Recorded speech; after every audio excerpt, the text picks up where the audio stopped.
अस्सलाम वालेकुम, मैं हूं मोनिस रजा। पाकिस्तान सुपर लीग सीज़न 8 के मुकाबले अपनी पूरी आबोताब के साथ कराची और मुल्तान में जारी हैं। आज कोयटा ग्लैडिएटर्स और लाहौर कलंदर्स आमने सामने हैं। कल पेशावर ज़ल्मी ने कोयटा ग्लैडिएटर्स के खिलाफ अहम कामयाबी हासिल की। PSL और खिलाड़ियों से जुड़ी खबरों के साथ हाजिर खिदमत हैं। हमारे साथ हमारे पैनलिस्ट मौजूद हैं और कराची स्टूडियो से मौजूद हैं head of sports Ubaid Awan और इस्लामाबाद से स्पोर्ट्स जर्नलिस्ट बुशरा गुल हमारे साथ मौजूद हैं।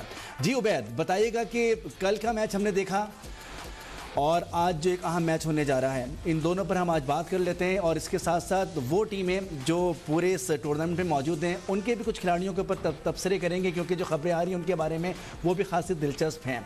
तो ये बताइएगा कि इस सीज़न में कोयटा ग्लैडिएटर्स को इवेंट में दूसरी शिकस्त का सामना करना पड़ा है, तो कोयटा की बैटिंग अच्छी नहीं रही। तो आप समझते हैं कि बॉलर्स ने अच्छी बॉलिंग की है, वजह ये थी, या वो अच्छा परफॉर्म नहीं कर पाए? बिस्मिल्लाहिर्रहमानिर्रहीम। जी मोनेस, कल बड़ा ज़बरदस्त मुकाबले की तवक्को थी, क्योंकि कोयटा की टीम ने जिस तरह से इससे पिछला मैच खेला था और जीता था, मार्टिन गुप्टिल ने सेंचुरी की थी, तो कल ये देखा जा रहा था कि कोयटा की टीम जो है वो टफ टाइम देगी। लेकिन ओवरऑल देखें तो इस टूर्नामेंट में अभी तक तो कोयटा की बैटिंग ने क्लिक नहीं किया। सिवाय मार्टिन गुप्टिल की सेंचुरी के और कोई बैट्समैन ऐसा नहीं है जो हमें नज़र आ रहा हो कि वो विकेट पे आकर रन्स कर रहा है या वो आकर ठहर रहा है, वो आकर कोई कोशिश कर रहा है कि कोयटा की टीम के लिए वो स्कोर कर सके। तो ओवरऑल कोयटा की बैटिंग जो है वो नाकाम जा रही है अभी तक इस टूर्नामेंट के अंदर। और बॉलिंग की जहाँ तक बात है तो कोयटा के बॉलर्स जो है वो बड़ा ज़बरदस्त परफॉर्म किया उन्होंने। ख़ास तौर से हसनैन की बात करें, 3 विकेटें उन्होंने ली और बहुत ज़बरदस्त बॉलिंग की, लेकिन एट द एंड वो लूजिंग साइड पे खड़े थे, क्योंकि स्कोर बोर्ड पर रन्स नहीं थे। अगर उनके बैट्समैन थोड़ा सा अच्छा खेलते, 15-20 रन और बनाते, तो शायद एक अच्छा मुकाबला हो सकता था और कोयटा की टीम इस मैच को जीत भी सकती थी। जिस तरह से हसनैन ने बॉलिंग की और जिस तरह का बॉलिंग लाइनअप है कोयटा के पास, तो मेरे ख्याल में अगर स्कोर बोर्ड पर रन्स हों तो फिर बॉलर्स के पास चांस होता है कि वो उसके ऊपर फाइट कर सकें। लेकिन जब बैट्समैन रन्स नहीं बनाएंगे तो फिर बॉलर्स बेचारे क्या करेंगे? तो फिर बॉलर्स क्या करेंगे, जितनी अच्छी बॉलिंग कर लें। बुशरा, कोयटा की बॉलिंग को एक अच्छी बॉलिंग साइड कहा जा रहा है, जिसमें नसीम शाह हैं, मोहम्मद हसनैन हैं, मोहम्मद नवाज शामिल हैं।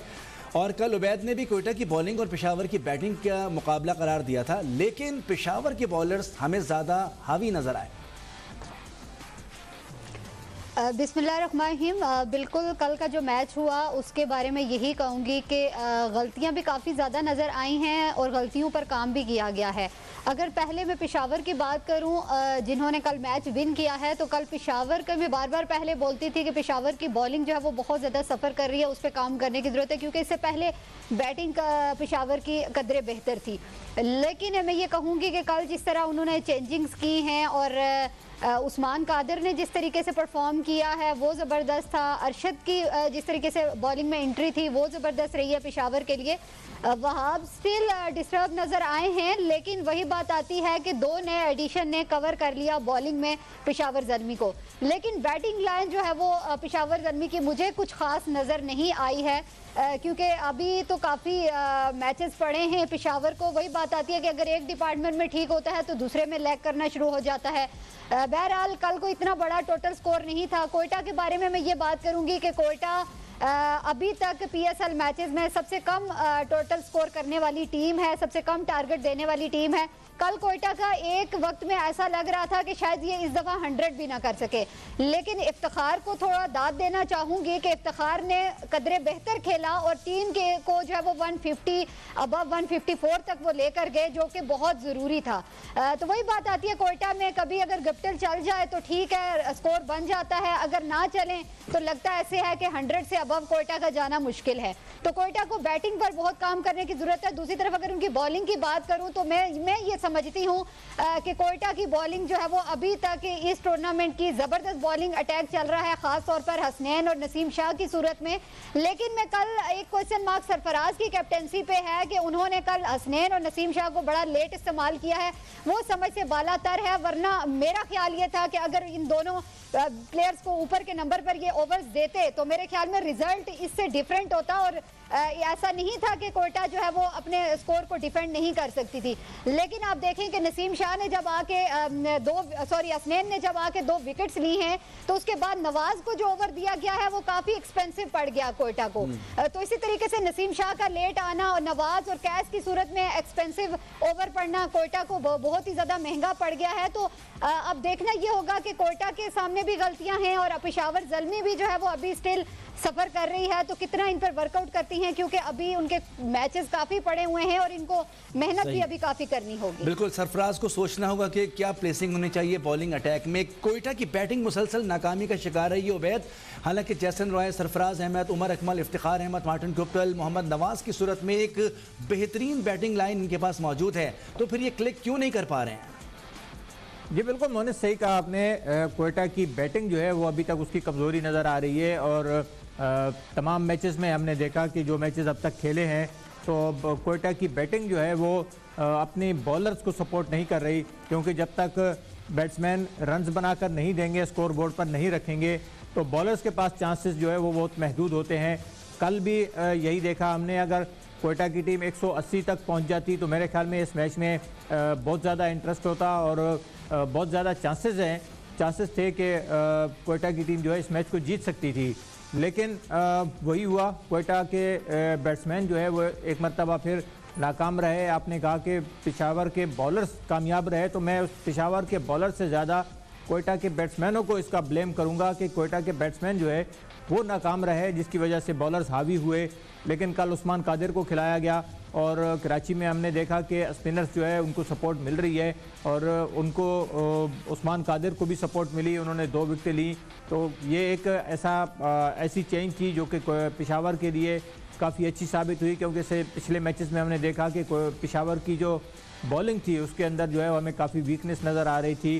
तो कल के मैच में उसको काबू किया गया और मेरे ख्याल में ये उनके सामने कोयटा की टीम थी, इसलिए पेशावर के बॉलर्स जो है उनको थोड़ा कामयाबी मिली। लेकिन अगर कोई दूसरी टीम होगी लाइक मुल्तान सुल्तान या लाहौर, तो फिर मामला जो है थोड़ा डिफरेंट हो सकता है। जी हाँ बिल्कुल, पेशावर की बॉलिंग की बात करें तो अरशद इकबाल ने अच्छी बॉलिंग की, तो बुशरा इसके साथ साथ उस्मान कादिर ने भी काफ़ी परेशान किया बैटिंग ऑर्डर को। तो आप समझते हैं कि ये परेशानी कल मैच में नज़र आ रही थी? देखिए जी, कल मैं ये कहूँगी कि उस्मान कादिर की बॉलिंग बड़ी ज़बरदस्त चल रही थी, बड़ा उनको फ्लो मिल रहा था और काफ़ी उनकी बॉलिंग में एयर था। और मैं ये कहूँगी कि उस्मान कादिर का एडिशन जो है वो पेशावर के लिए काफ़ी अच्छा साबित हुआ है। लेकिन वही बात है जनाब के उबैद से मुत्तफिक हूँ मैं कि अभी तो उनका कोयटा के साथ मुकाबला था, क्योंकि कोयटा की बैटिंग तो आपके सामने है। लेकिन इससे बढ़कर इसके बाद जैसे सबसे मोस्ट फेवरेट टीमें मुल्तान की देख लें या इस्लामाबाद यूनाइटेड की बैटिंग एक बड़ी बैटिंग है, तो कोयटा को अभी पेशावर को स्टिल बॉलिंग में मेहनत की ज़रूरत है, क्योंकि मैं वहाब रियाज जो मोस्ट सीनियर हैं इस टीम में, बॉलिंग जो है वो मुसलसल अभी तक उनकी बड़ी ख़राब चल रही है। तो मेरे ख्याल में अगर 1-2 बॉलर्स अच्छा स्पेल करवाते हैं तो जो बाकी बॉलर्स हैं वो ज़्यादा स्कोर ले जाते हैं, तो उससे टीम को खासा नुकसान होता है। तो अभी भी स्टिल जो है वो पेशावर को मेहनत की ज़रूरत है। नो डाउट जीत की सूरत में उनको कॉन्फिडेंस मज़ीद मिला होगा, जो कि टीम के लिए बहुत ज़रूरी होता है। और यकीनी सी बात है कि जीत के बाद आपको कॉन्फिडेंस बढ़ता है, लेकिन उस जीत की सेलिब्रेशन करें, लेकिन अपनी गलतियों पर स्टिल आपको अपना काम जारी रखना होता है। अब देखना ये होगा कि आगे जब पेशावर का मैच होगा किसी दूसरी टीम के साथ, तो वहां पर पेशावर के बॉलर किस तरह से चलते हैं। बिल्कुल, जो मार्का कल था वो तो कोयटा ने लूज कर दिया ना। आज एक और मैच हो रहा है, उसके ऊपर हम बात करेंगे, लेकिन एक ब्रेक लेंगे। ब्रेक के बाद दोबारा हाजिर होंगे। कोयटा और लाहौर की टीम काबिल है, इस पर बात करेंगे। जी हाँ, PSL के मार्के जारी हैं। आज एक और अहम मैच होने जा रहा है। कोयटा ग्लैडिएटर्स की टीम अगले मैच के लिए लाहौर कलंदर्स के मद्दे मुकाबिल होगी। मैदान में उतरेंगे, देखते हैं कि आज क्या होता है। लाहौर की टीमें जो है, लाहौर की टीम अच्छा परफॉर्म करती हुई आगे बढ़ी है, लेकिन कोयटा की टीम का हम जिक्र अभी कर रहे थे ब्रेक से पहले कि कल भी उनको शिकस्त का सामना करना पड़ा, वो परफॉर्म नहीं कर पा रहे। बहुत अच्छा बैटिंग ऑर्डर उनके पास मौजूद है, उसके बावजूद वो खेल पेश नहीं कर पा रहे जिसकी उनसे तवक्को थी। उबैद, आप समझते हैं कि आज के मैच में कौन सी टीम फेवरेट होगी, कोयटा ग्लैडिएटर्स या लाहौर कलंदर्स? देखिए मोनेस, कल भी कोयटा ने मैच खेला और आज कोयटा का फिर मैच है, तो बैक टू बैक मैचेस से भी बड़ा फ़र्क पड़ता है टीम के मोराल के ऊपर और टीम की परफॉर्मेंस के ऊपर। तो मेरे ख्याल में कोयटा को आज बेहतर बैटिंग करनी होगी। बॉलिंग अच्छी है कोयटा की, और जिस तरह से यहाँ हमने देखा कि कोयटा के जो बॉलर्स हैं वो बड़ी अच्छी परफॉर्मेंस का मुजाहरा कर रहे हैं कराची में। कल अगर बात करें तो तमाम ही बॉलर्स ने जो है वो बेहतर बॉलिंग की, ख़ास तौर से हसनैन की बॉलिंग जिस तरह से रही, और जैसा बुशरा ने कहा कि हसनैन को लेट लाया गया, नसीम शाह को जो है वो सही तरीके से यूज़ नहीं किया गया। तो आज कप्तान को थोड़ा सा इस चीज़ को देखना होगा कि अगर वो पहले बैटिंग करते हैं तो क्या टारगेट सामने रखना है और कहाँ तक पहुँचना है, और दूसरा ये कि जब बॉलिंग करानी है तो बॉलर्स को कहाँ कहाँ किस तरह से यूज़ करना है, इस चीज़ का बहुत असर पड़ता है मैच के सिनेरियो में और मैच के नतीजे के ऊपर। तो मेरे ख्याल में इसके ऊपर जो है काम किया होगा यकीनन सरफराज अहमद ने भी और उनकी जो टीम इंतज़ामिया है, क्योंकि उनके साथ मोइन खान भी मौजूद हैं जो कि उनके कोच हैं। तो लाजमी बात है कि आज फ़र्क नज़र आना चाहिए कोयटा की हिकमत अमली में। मेरे ख्याल में आज अगर परफॉर्मेंस के लिहाज से देखा जाए तो लाहौर कलंदर्स की टीम को मैं आज के मैच में फेवरेट कहूँगा। जी बुशरा, लेकिन लाहौर कलंदर्स अपना मैच कराची किंग्स से हार गए थे, तो उनका मोराल कैसा होगा आज हारे हुए मैच के बाद जब वो मैदान में उतरेंगे? देखिए जी, लाहौर कलंदर की अगर मैं बात करूं तो ठीक है, आप जब हारते हैं तो कोई भी टीम हो तो आपको उसका दुख लाजमी होता है, लेकिन हमारी टीमें इतनी प्रोफेशनल हैं कि उनको पता है कि हमने अपने कॉन्फिडेंस को डाउन नहीं होने देना। और लाहौर कलंदर के ख़ास तौर पर मैं कैप्टन की बात करूं तो वो उनका इतना साब मजबूत है कि मैं समझती हूं कि वो इस एक हार को जो है अपने सर दिमाग पे सवार नहीं करेंगे, और करना भी नहीं चाहिए किसी भी कैप्टन को और किसी भी टीम को।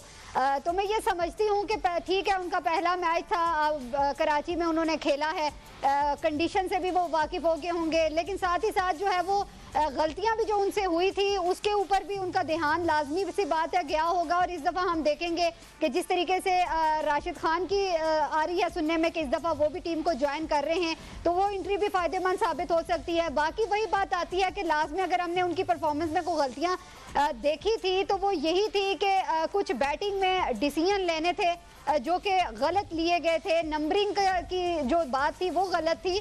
तो मेरे ख्याल में इस दफ़ा जो है वो शाहिनशाह अफरीदी अपनी गलती से सीख कर मैदान में आएंगे और ना सिर्फ अपनी बॉलिंग से सबको इंस्पायर करेंगे बल्कि उनके डिसीजन भी बड़े कारआमद साबित होंगे। अगर आज के मैच को देखें तो एक तरफ शाहिनशाह और हारिस होंगे, दूसरी तरफ नसीम शाह और हसनैन होंगे। तो ये चारों ऐसे बॉलर्स हैं जो कौमी टीम के साथ भी मौजूद रहते हैं, वर्ल्ड क्लास प्लेयर हैं। तो मेरे ख्याल में एक ज़बरदस्त तगड़ा मुकाबला आज देखने को मिलेगा और दोनों ही भरपूर तरीके से एफर्ट करेंगी। बहरहाल कोयटा की बॉलिंग नो डाउट बहुत ज़्यादा अभी तक मजबूत नज़र आ रही है, लेकिन कोयटा को मैं कहूँगी कि बैटिंग में अच्छी प्लानिंग के साथ आना चाहिए, एक अच्छी स्ट्रैटेजी के साथ खेलना चाहिए, बड़ी शॉट्स भी लगाएं, लेकिन जल्दी विकेट्स को गंवाना नहीं चाहिए। तो मेरे ख्याल में सरफराज को भी डिसीजन पे आज काम करने की ज़रूरत है। साथ साथ शाहीन शाह अफरीदी की भी मैं बात करूंगी कि पहली गलतियों से वो सीख कर आज बेहतरीन कुछ करेंगे। बिल्कुल, दोनों जानिब टीम कॉम्बिनेशन बहुत अच्छा है और बहुत अच्छा खेल देखने वालों को मिलेगा। शायकीन क्रिकेट आज के मैच से भी महजूज होंगे। उबैद, लियाम डॉसन इंजरी की वजह से लाहौर की टीम को छोड़कर चले गए हैं, जबकि अफगानिस्तान के लेग स्पिनर राशिद खान ने टीम को ज्वाइन कर लिया है। तो कलंदर्स का अब कैसा कॉम्बिनेशन देख रहे हैं? बिल्कुल, मेरे ख्याल में राशिद खान के आने से काफ़ी फ़र्क पड़ेगा, क्योंकि राशिद को यहाँ खेलने का तजर्बा है और पिछला PSL भी देखें तो राशिद खान की परफॉर्मेंस सबसे नुमाया रही थी, वो टॉप विकेट टेकर्स में से थे। और राशिद का यहाँ आना और उनका लाहौर को ज्वाइन करना मेरे ख्याल में लाहौर कलंदर्स के मोराल को मज़ीद बूस्ट करेगा।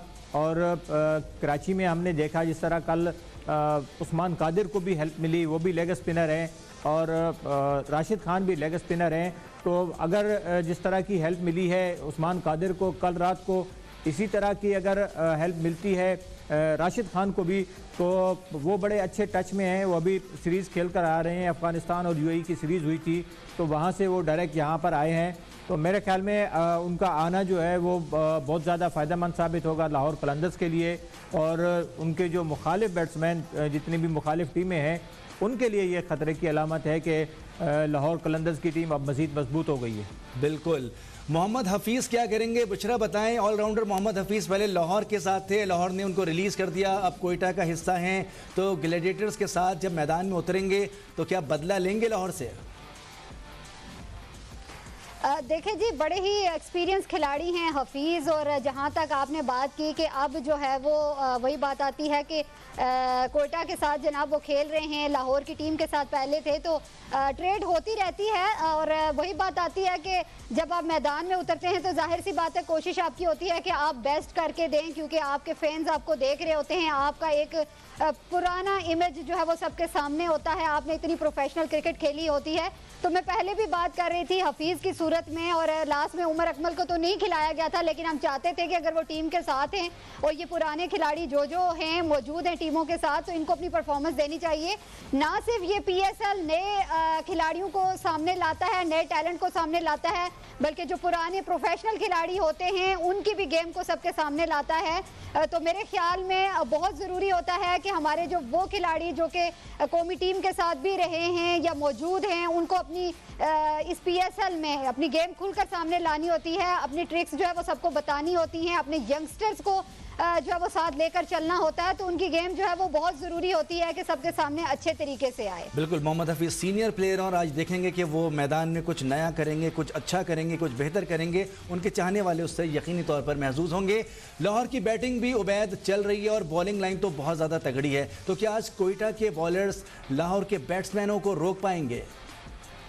देखिए, लाहौर की बैटिंग भी इतनी जो है वीक नहीं है। लाहौर की बैटिंग बड़ी ज़बरदस्त बैटिंग है।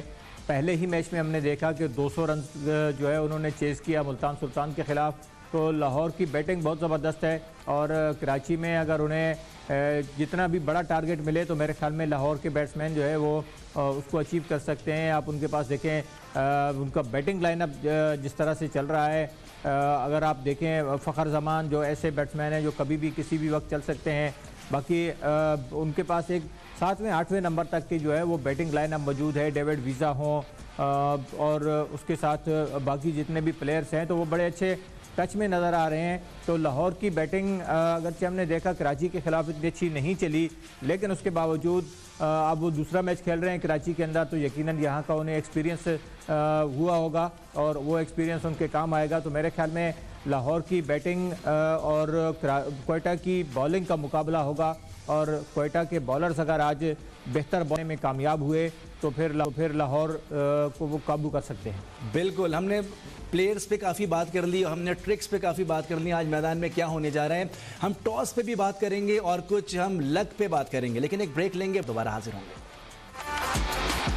जी हाँ, PSL के आज के अहम मैच में दो अहम टीमें आमने सामने होंगी, कोयटा ग्लैडिएटर्स, और उसके साथ साथ उनका जो मुकाबला है वो भी बहुत अहम टीम से है। दोनों टीमों के बारे में अगर हम कहें, जिनकी बैटिंग लाइन बहुत अच्छी है, बॉलिंग ऑर्डर उनका बहुत अच्छा है, लेकिन टॉस का क्या किरदार होता है, ये आज हम अपने पैनलिस्ट से बात करते हैं। जी उबैद, बताइएगा कि टॉस कितना अहम होगा इस मैच में, लाहौर कलंदर्स और कोयटा की टीमों के दरमियान टॉस कितना अहम है और लक का कितना किरदार होगा इस मैच में? बिल्कुल मोनिस, टॉस का किरदार अहम होता है हर मैच के अंदर, और यहाँ भी हम देख रहे हैं कि कराची के अंदर भी जो टीमें टॉस जीत रही हैं वो ज़्यादातर बॉलिंग की तरफ जा रही हैं। लेकिन हमने यहाँ ये भी देखा है कि बाद में बैटिंग करने वाली टीमें भी जीती हैं और पहले बैटिंग करने वाली टीमें भी जीती हैं। लेकिन हर कप्तान के स्ट्रेटजी यही नज़र आ रही है कि वो टॉस जीतें तो पहले बॉलिंग की तरफ जाएं, और उनके सामने एक टारगेट हो तो वो उस टारगेट को अचीव करने के लिए जाएं और उसके लिए प्लानिंग करें। तो यहाँ भी नज़र यही आ रहा है कि जो भी टीम टॉस जीतेगी वो पहले फील्डिंग की तरफ जाएगी, दूसरी टीम को बैटिंग कराएगी, और फिर ज़्यादा से ज़्यादा स्कोर जो है वो स्कोर बोर्ड पर रखने की कोशिश करेगी, ताकि बाद में बैटिंग करके उसकी प्लानिंग के हिसाब से चला जाए और उसको जो है अचीव किया जाए। तो मेरे ख्याल में आज भी यही नज़र आएगा, जो भी टीम टॉस जीतेगी वो पहले फील्डिंग की तरफ जाएगी। अच्छा, हम दोनों टीमों की कप्तानों पे बात कर लेते हैं। सरफराज अहमद की कैप्टनसी उस अंदाज में नज़र आ रही है जो हमें इब्तिदाई PSL के इवेंट्स में नज़र आती थी। देखिए, सरफराज अहमद की कप्तानी में कोई शक नहीं है, वो बड़े कप्तान रहे हैं, वो पाकिस्तान को उन्होंने लीड किया और पाकिस्तान को चैम्पियंस ट्रॉफी जितवाई। अप एंड डाउन जो है वो आते रहते हैं, लेकिन सरफराज की कप्तानी हमें आज भी बहुत बेहतर नज़र आ रही है, और सरफराज की कप्तानी फील्ड के अंदर नज़र आती है। डिसीजन आ सकते हैं, उनका रिज़ल्ट गलत भी हो सकता है, लेकिन सरफराज अहमद के पास जो एक्सपीरियंस है उसका कोई मुतबादिल नहीं, और सरफराज की कप्तानी, और उनको सिर्फ अपनी परफॉर्मेंस के ऊपर थोड़ा सा तवज्जो देने की ज़रूरत है एज बैट्समैन, कि वो अगर रन्स बनाने लग जाएं तो मेरे ख्याल में वो उनकी टीम के मज़ीद काम आएंगे। कप्तानी जो है उनकी नो डाउट सबसे बेहतरीन जा रही है। और रिजवान बेहतरीन कप्तान है इस टूर्नामेंट के अंदर। हमने देखा जिस तरह से उनके डिसीजन हो रहे हैं या जिस तरह से उनकी अपनी परफॉर्मेंस हो रही है, तो तमाम शोबों के अंदर जो है रिजवान बहुत अच्छा परफॉर्म कर रहे हैं। फिर शाहीन शाह अफरीदी की कप्तानी भी हमें बेहतर दिखाई दे रही है। शादाब खान को अगर इस लिस्ट में देखा जाए तो वो सबसे बेस्ट कप्तान नज़र आ रहे हैं। तो कप्तानी जो है वो ओवरऑल तमाम टीमों के अंदर हम देख रहे हैं। इमाद वसीम की कप्तानी को देखें या फिर बाबर आजम तो पाकिस्तान के कप्तान हैं, तो लेकिन सरफराज जो है उसकी कप्तानी बहुत मैटर करती है क्वेटा के लिए कि कप्तानी के साथ साथ उनकी अपनी परफॉर्मेंस भी इस तरह की होनी चाहिए बैटिंग के अंदर कि वो टीम के काम आ सके। बुशरा, शाहीन शाह अफरीदी आज के मैच में छाए रहेंगे बॉलिंग काउंटर पे, क्या लग रहा है आपको? बिल्कुल जी, शाहीन शाह वही बात आती है कि नई बॉल के साथ आउट भी करके देते हैं, लेकिन लास्ट में जिस तरह हमने लाहौर की बॉलिंग में परफॉर्मेंस देखी थी कि शुरू के जो 6 ओवर्स थे उसमें ऑलमोस्ट तमाम ही बॉलर्स ने जो है वो एक्स्ट्रा काफ़ी ज़्यादा दिए थे जो कि लाहौर कलंदर को महंगे पड़ रहे थे। तो मेरा ख्याल है कि शाहीन शाह भी उन बॉलर्स में मौजूद थे और शाहीन शाह को इस पर काम करने की ज़रूरत है। आप अगर लाइन और लेंथ के मुताबिक अपने बॉलिंग अटैक को ठीक रखते हैं तो आपको उसका लाजमी एज हासिल होता है। और शाहीन शाह जो हैं वो वर्ल्ड क्लास प्लेयर हैं और वही बात आती है कि नई बॉल के साथ वो ज़बरदस्त परफॉर्मेंस उनकी सामने आती है। तो शाहीन शाह आज तो मैंने दोनों टीमों का बता दिया है। शाहीन शाह भी मौजूद हैं, हारिस भी जो है वो मौजूद हैं, दूसरी तरफ नसीम शाह हैं और हसनैन हैं। तो मेरे ख्याल में इन चारों बॉलर्स पर सबकी नज़र होगी। ठीक है, मैच का विन होना या लूज होना एक फर्स्ट है, लेकिन उसके साथ साथ इन चारों बॉलर्स का जब आपस में मुकाबला होगा तो तब परफॉर्मेंस खुलकर सामने नजर आएगी जनाब के होने क्या जा रहा है। लेकिन सबसे बढ़कर जिस तरह जमान खान परफॉर्मेंस दे रहे हैं, जमान को भी अप्रिशिएट करना पड़ेगा और नसीम शाह के आज डिसीजंस देखने पड़ेंगे स्पेशली तौर पर कि एक तरफ हमारे वो कैप्टन है एक्स जो रहे हैं कौमी टीम के, जैसे उमैर ने कहा उन्होंने चैंपियंस ट्रॉफी भी जितवाई है पाकिस्तानी टीम को, साथ साथ कोयटा की भी उनकी क़यादत में चैंपियन बनी है।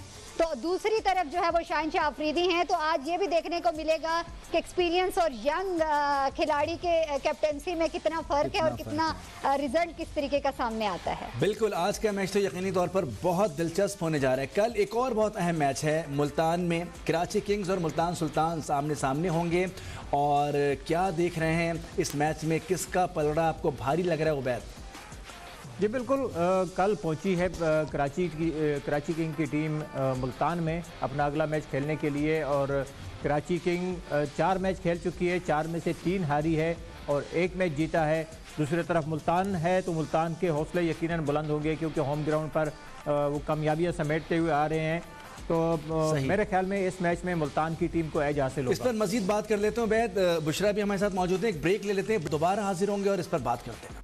जी हाँ, बात हो रही है पाकिस्तान सुपर लीग सीज़न 8 में कल जो अहम मैच खेला जा रहा है हम उस पर बात कर रहे थे ब्रेक से पहले।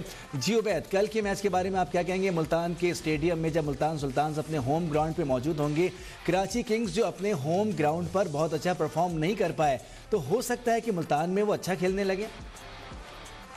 बिल्कुल हो सकता है और क्रिकेट है, क्रिकेट में हर दिन नया होता है, हर मैच नया होता है और अब ग्राउंड भी नया है, टीम भी नई है, तो शायद कराची किंग की परफॉर्मेंस भी हमें कुछ नए तरीके से नज़र आए और कराची किंग की टीम मुल्तान पहुंचकर शायद कुछ मज़ीद बेहतर परफॉर्मेंस का मुजाहरा करे और उस मोमेंटम को लेकर अपने साथ जाए जो कि पिछले मैच से उन्हें हासिल हुआ है। लाहौर कलंदर्स के खिलाफ जो मैच जीता है कराची किंग्स ने, तो यकीनन उससे मोराल बुलंद हुआ होगा कराची का और मुल्तान के खिलाफ वो बेहतर परफॉर्म करने की कोशिश करेंगे क्योंकि मुल्तान वो टीम है जिसने अपने मैचेस जीते हैं, सिर्फ 1 मैच हारा है और 3 मैच उन्होंने जीते हैं, तो काफ़ी मोराल हाई होगा मुल्तान की टीम का। 6 पॉइंट्स के साथ मुल्तान की टीम जो है वो इस वक्त तो पॉइंट्स टेबल पर सबसे टॉप पर है और उसका रन रेट भी बहुत अच्छा है। तो मेरे ख्याल में मुल्तान की टीम इस मैच में फेवरेट होगी क्योंकि उनकी जिस तरह से बैटिंग चल रही है, जिस तरह से उनकी बॉलिंग चल रही है, तो कोई वजह नहीं है कि वो इस मैच में टफ टाइम ना दे सके कराची की टीम को।